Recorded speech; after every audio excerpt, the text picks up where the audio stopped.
Hey everybody, my name is Mike. Welcome to Firewood. For today's project, we are going to be building a box. I know what you're thinking. Super exciting. Well, it's not just any box. This box is for an accommodation pin. See, about a month ago, one of our employees was driving home from work and she saw smoke and flames shooting from the eaves of a house. She was able to call 911 and get the family and their pets out to safety. And about 5 minutes after I got there, the roof collapsed. So had she not been there, things could have gotten much worse. So when you buy these little accommodation pins, they just come in a plastic baggie, and I think we can do a little bit better than handing that to her at a board meeting. So let's get to work. I began by searching through my extensive collection of exotic woods, like pine and the living room baseboard I had promised my wife I'd hang up months ago, to find the perfect and only piece of walnut I own. I brought the wood over to my workbench so that I could find the pretty part of the walnut, measured out a little bit more than I needed, and then it was over to the chop saw to cut that part out. But who am I kidding? It's walnut. It's all pretty parts. Time to make this piece usable. Over to the jointer, I ended up flattening one face, and then placing that face against the fence, ran it through on its edge until I was able to get a 90-degree angle on that corner. Using a regular pencil so I will never see my marks again, I marked the two edges I just jointed. Referencing that jointed edge, I place that against the table saw fence and bring things down to our final dimensions, squaring everything up.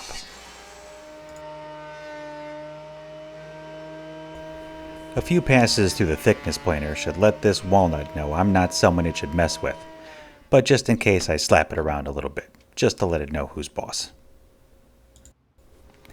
I pushed the fence in and dropped the blade down a little bit so that we can make the dados that are going to receive the top and bottom of the box. And then, like the professional that I am, I set my tripod on the same table I'm standing on as to give everyone an epileptic seizure from the shaky footage. Now, if you're as good at bevels as I am, you're going to want to save all those beautiful walnut shavings to cover up all of our mistakes later on. Setting up a stop block on the chop saw, we're now going to cut this into 4 equal parts, being sure to number them so that we can reassemble them in the correct grain pattern later on.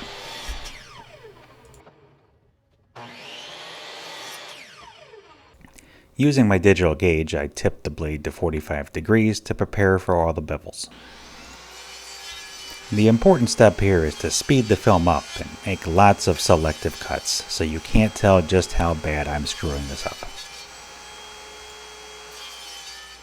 Using a straight edge as a reference, we line the pieces back up in the correct grain order with the bevel side down, covering it with a piece of masking tape so I can see if this box will actually fit together. Who would have thought? Perfect on the first try. Now it's time to mill up some bird's eye maple I got out of the junk bin over at Rockler. As luck would have it, the world's crappiest bandsaw was actually able to resaw this down to usable pieces. One section we'll use for the splines, the other we'll use for the top and bottom and the inside. Then it's back to the jointer,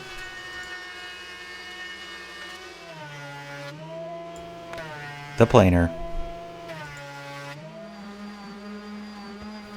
and lots more sanding. Back to the chop saw to cut out the top and the bottom pieces. And without measuring or dry fitting even once, douse this thing in glue, smash it together, and hope for the best. Now, I made absolutely no mistakes on this box, but if you happen to, the way you would fix that would be to douse your mistakes in glue and smash them into all of those walnut sandings that we saved from earlier. Once it's all dry, it's just time to sand all the evidence away. Time to add in all the splines. They add a nice decorative touch, but also stabilize the box a little bit. If you don't have a spline jig, you can head on over to my website where I have detailed plans on how to build one. It's easy, should only take you about 15 minutes. Or a little bit longer. Using the piece of maple we resawed off the original piece, I jam it in and draw some triangles that would make my kindergarten teacher question why she ever passed me. Back to the world's crappiest bandsaw to cut them out, cover them in glue, and jam them into the holes we just made. The next and most important step is to get your fat fingers in front of the camera so nobody can see what you're doing here as you trim off the pieces on the bandsaw.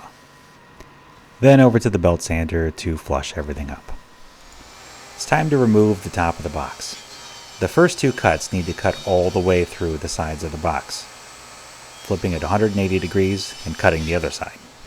But for the final two, we lower the blade just a bit so it doesn't cut all the way through. You don't want that lid flying off halfway through your cuts. A few light passes with the Japanese pull saw on each side should easily free up the lid. Then just sand everything flush with a little bit of elbow grease. Finally, it's time to measure and cut out the inside liner for the box.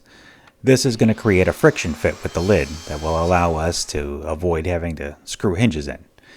And as always, I nailed it on the first try. For finish, I went with 3 coats of wipe-on polyurethane, sanding lightly in between each coat. Now I made sure to put on an excessive amount of polyurethane so you could see how beautiful this walnut grain is. Absolutely didn't do it on accident because I wasn't paying attention to how much was on the brush. Now just like we're in a mall in the 90s, it's time for some glamour shots.